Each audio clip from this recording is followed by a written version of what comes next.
Now by Carlos Alzugaray.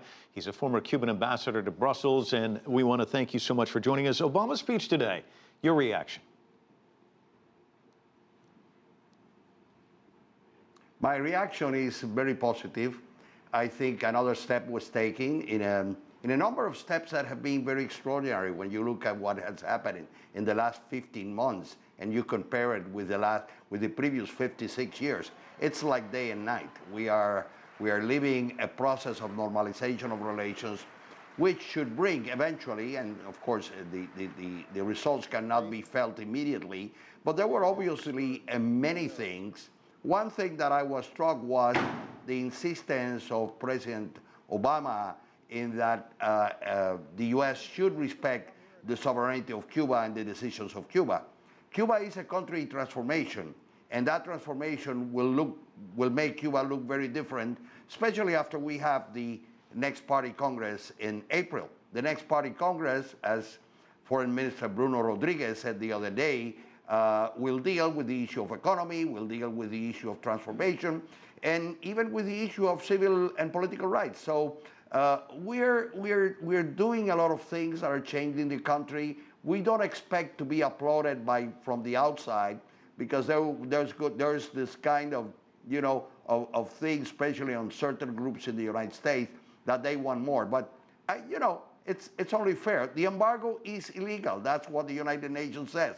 So why should you demand that Cuba does something in exchange for lifting the embargo? And Obama is right on that. Obama is right on the dot on that, and he's trying to do things. A lot of agreements were signed this week: agricultural cooperation agreement, an agreement for Starwoods, a large hotel company in the United States, to start managing hotels in Cuba. There was this new batch of norms that will allow, for example, Cubans to be hired in the United States, for Cuba to use the dollar in transaction with the United States. There are a number of things. The image is that Obama is punching holes on the embargo, and those holes, through that hole, the free flow of water will help continue to open those holes that he has opened. Carlos, in Obama's State of the Union address, he said that this change in relations has the potential to end a legacy of mistrust in our hemisphere. How far did this trip go in doing so? Because there still is mistrust on both sides to a degree, isn't there? Yeah, well, especially in Cuba, there is a lot of distrust. The distrust began with the perception that maybe the United States was changing its policy from a policy to try to change Cuba by coercive measures, to change Cuba by more, let's say, more softer, more nice measures. I call it the Roberta Flack strategy, because of the famous Roberta Flack song, "Killing Me Softly with Your Song."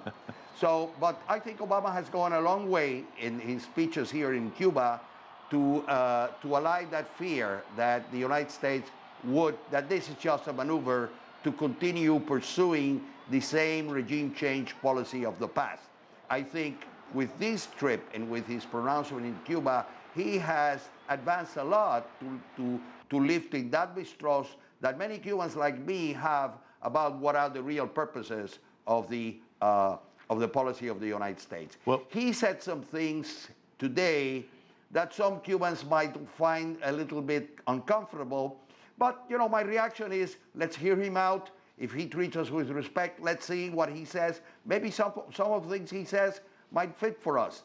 Who knows? All right. Raul Castro himself said in April last year that we will disagree on something today, but agree the next week. So